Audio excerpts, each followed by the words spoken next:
Morning breaks over the Judean hills, a new day, but for Jesus of Nazareth, not just any day. The man who yesterday rode into Jerusalem amid shouts of praise now walks with purpose toward the city, his disciples struggling to keep pace. There's something different in his stride, a tension in his jaw, a fire in his eyes they've rarely seen before. The crowd's palm branches still litter the roads, their hosannas still echo in memory. But Jesus knows that symbols and shouts are not enough. True worship requires integrity at its core. For 3 years, he has taught and healed and revealed God's kingdom through compassion. Today, he will reveal it through confrontation. The Messiah who came on a donkey will now come with a whip. The voice that spoke blessings will roar with righteous anger. Welcome to Holy Monday, when Jesus demonstrates that authentic love doesn't just comfort the afflicted, sometimes it must afflict the comfortable. As dawn spreads across Jerusalem, the massive temple complex stirs to life. Priests prepare for morning sacrifices. Merchants set up stalls selling certified animals for offerings. Money changers arrange their tables for pilgrims needing to convert impure foreign currency bearing pagan images into acceptable temple coinage. The court of the Gentiles, the outer temple court, an only area where non-Jews could pray, increasingly resembles a marketplace more than a house of worship. The smell of animals and sound of haggling overshadow prayer. Corrupt pricing gouges pilgrims who have traveled far for Passover, especially the poor. What began as practical accommodation for worshippers has devolved into exploitation, with the religious authorities profiting from the arrangement. This commercialization particularly affects Gentile worshippers, whose designated prayer space is now compromised by commerce. For Jesus, this scene represents everything wrong with the religious system of his day, prioritizing profit over prayer, excluding the marginalized, and maintaining external observance while neglecting justice, mercy, and faithfulness. His response today will move the tension between him and the religious authorities from simmering conflict to outright confrontation. Jesus and his disciples leave Bethany early, making the short 2-mile journey toward Jerusalem. The morning air carries the scent of spring blooms and the buzz of awakening insects, but something interrupts their journey: hunger. Seeing in the distance a fig tree in leaf, he went to find out if it had any fruit, Mark tells us. Though it wasn't yet the main season for figs, a tree in full leaf might carry early figs. Finding none, Jesus does something that puzzles the disciples. He declares, "May no one ever eat fruit from you again." The disciples hear these words, but don't fully grasp their significance. Why curse a tree for following its natural cycle?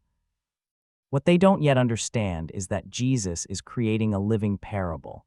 The fig tree, covered in promising leaves but bearing no fruit, symbolizes Israel's religious system, specifically the temple and its leadership.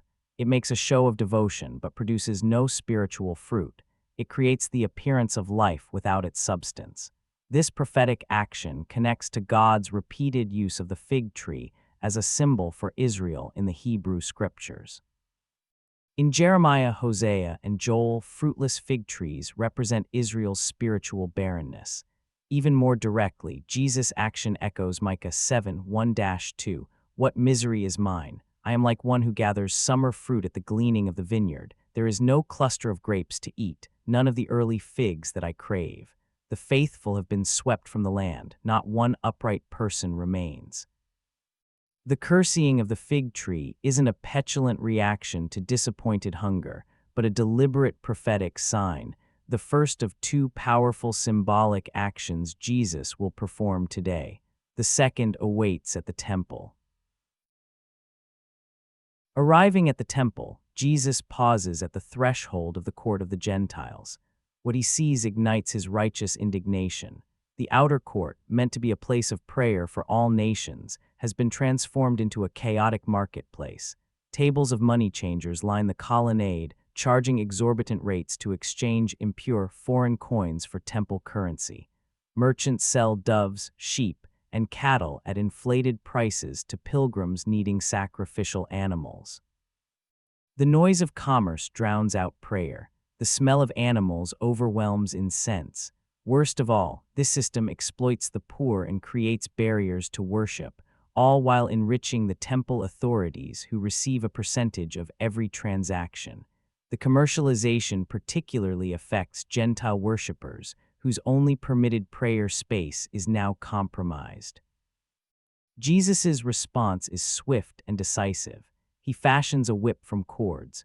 With controlled fury, he drives out the animals, overturns the money changers' tables, and declares in a voice that echoes through the colonnade, "Is it not written, 'My house shall be called a house of prayer for all nations'? But you have made it a den of robbers. Coins scatter across stone floors. Doves flutter to freedom. Merchants flee, dropping their wares. The disciples stand stunned, never having seen this side of their teacher." This is no impromptu outburst, but a carefully calculated prophetic demonstration. Jesus quotes and combines two scripture passages, Isaiah 56:7, God's house as a house of prayer for all nations, and Jeremiah 7:11, the temple becoming a den of robbers. Both original contexts involved prophetic condemnation of corruption in temple worship. The disruption brings all normal temple business to a halt. As the dust settles, an unprecedented silence falls over the usually bustling court. In that space, Jesus begins to teach. With the commercial activities disrupted, Jesus reclaims the temple court for its intended purpose. He sits down, assuming the traditional posture of a rabbi, and begins to teach. People gather around him, many amazed by his audacity, others drawn by rumors of his wisdom and miracles. The very space previously filled with commerce and confusion now becomes a venue for spiritual teaching. Mark's account is sparse on the content of Jesus' teaching that day, but Matthew adds a crucial detail. The blind and the lame came to him at the temple, and he healed them. This detail carries profound significance. According to some Jewish traditions, the blind and lame were not permitted in certain areas of the temple. Jesus not only cleanses the temple of corruption, but makes it accessible to those previously excluded. His actions demonstrate what true worship should involve, not commercial exploitation, but healing compassion. The religious leaders watch from a distance, seething with anger. This Galilean teacher has disrupted their financial arrangements, challenged their authority, and gained popular attention right under their noses during the volatile Passover season. "See, this is getting us nowhere," they mutter among themselves. "Look how the whole world has gone after him." Yet they remain hesitant to take action. They feared him because the whole crowd was astonished at his teaching, Mark tells us. With Jerusalem swollen with Passover pilgrims, many of whom were enthusiastic about Jesus, the authorities worry about potential riot if they move against him too publicly. Instead, they begin seeking a way to destroy him covertly. Today's events have transformed Jesus from a troublesome teacher into an intolerable threat. As evening approaches, an emergency meeting convenes in the high priest's residence. The chief priests, scribes, and leading elders gather to address the Jesus problem. "Did you see what he did in the temple?" one demands. "By what authority does he disrupt sacred practices? He quotes scripture against us as if we don't know our own traditions," another scoffs. "But the people hang on his every word," a third warns. "We cannot simply arrest him in public." Their conversation reveals the nature of their opposition. They're less concerned with whether Jesus' criticisms are valid and more worried about their own power and position. John's gospel directly states their fear. "If we let him go on like this, everyone will believe in him, and then the Romans will come and take away both our temple and our nation." In this climate of fear and self-preservation, they begin plotting to eliminate Jesus. Yet they face a tactical problem. Not during the festival, they agree, or there may be a riot among the people. Their plan is to wait until after Passover when the pilgrims have dispersed. But events will soon accelerate beyond their control when one of Jesus' own disciples approaches them with an unexpected offer. As shadows lengthen across the Kidron Valley, Jesus and his disciples make the now familiar journey back to Bethany. The day's confrontation has left them physically and emotionally drained. The disciples are still processing what they witnessed. Their teacher, usually gentle and compassionate, displayed a righteous anger they'd rarely seen. He directly challenged the highest religious authorities in their own domain. There's no going back from this. James and John might wonder if this is the revolution they've been waiting for. Will tomorrow bring the overthrow of corrupt leadership and establishment of God's kingdom? Peter perhaps feels vindicated in his confession that Jesus is the Messiah. Today he certainly acted with messianic authority. But Jesus knows a different path lies ahead. His cleansing of the temple isn't the beginning of political revolution, but a prophetic sign pointing to the temple's coming destruction and replacement, not with a new building, but with his own body, the ultimate meeting place between God and humanity. As they approach Bethany, the lights of Martha and Mary's home offer welcome respite. Here, among friends who truly understand him, Jesus can rest before tomorrow's confrontations. Yet even in this moment of retreat, he knows the machinery of opposition has been set in motion. The die is cast. The path to the cross has begun in earnest. Holy Monday challenges our comfortable assumptions about spirituality. We often prefer a gentle Jesus, meek and mild, but today reveals the fierce love of God that confronts corruption and hypocrisy. This isn't inconsistent with Jesus's compassion, it's an extension of it. True love doesn't just comfort the disturbed, sometimes it must disturb the comfortable. The fig tree incident reminds us that appearances can deceive. Like the leafy but fruitless tree, religious observance without moral substance is empty performance. Jesus is interested not in the appearance of devotion, but in its fruits: justice, mercy, faithfulness, and love expressed in action. The temple cleansing carries particular resonance today. What elements of our worship have become commercialized or exploitative? What barriers have we created that keep people from encountering God? When have our religious structures served institutional preservation rather than human flourishing? Jesus' actions remind us that sacred spaces should be inclusive, focused on prayer and encounter with God rather than transaction and exclusion. Jesus' confrontation with the religious authorities highlights a perennial tension between prophetic faithfulness and institutional religion. Institutions tend toward self-preservation, while the prophetic voice calls for accountability to higher values. This tension exists not just between Jesus and the temple authorities, but within each human heart and every religious community. Perhaps most challenging is Jesus' anger itself.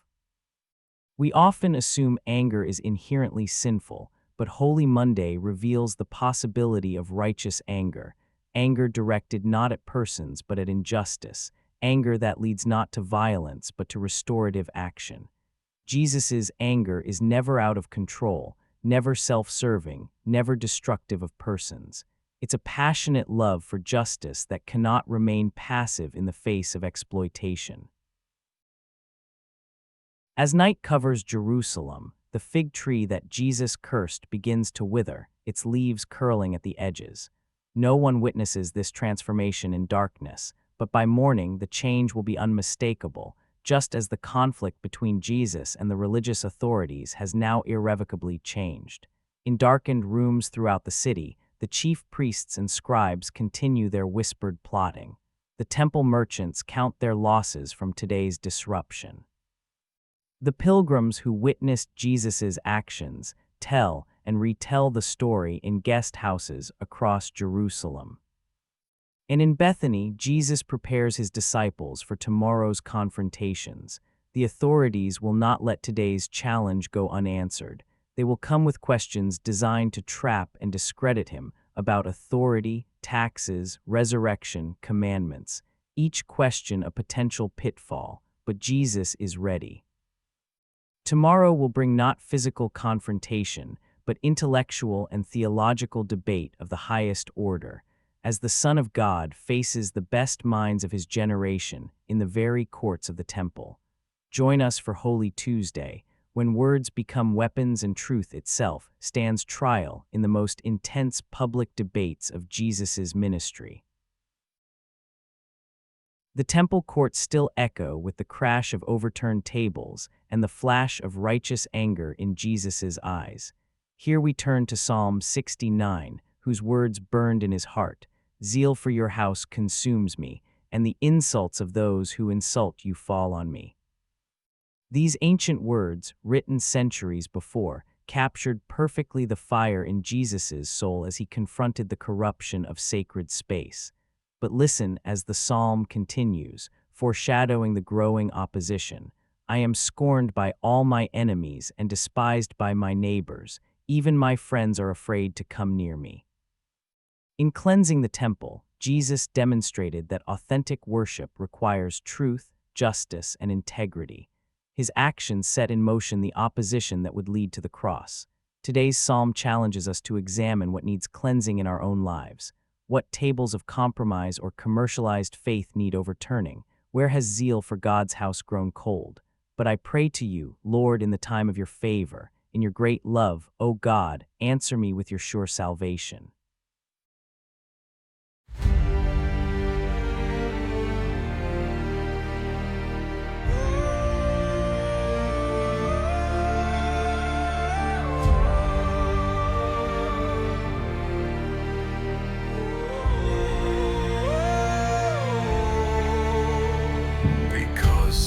Sake I have borne reproach, shame has covered my face.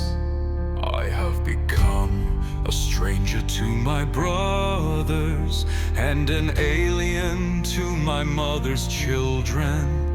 Because zeal for your house has eaten me up, and the reproaches of those who reproach you have fallen on me. When I wept and chastened my soul with fasting, that became my reproach.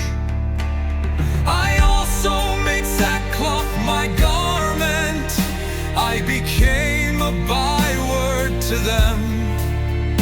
Those who sit in the gates speak against me, and I am the song of the drunkards. But as for me, my prayer is to you, O Lord, in the acceptable time. O God, in the multitude of your mercy, hear me in the truth of your salvation. Deliver me out of the mire, and let me not sing.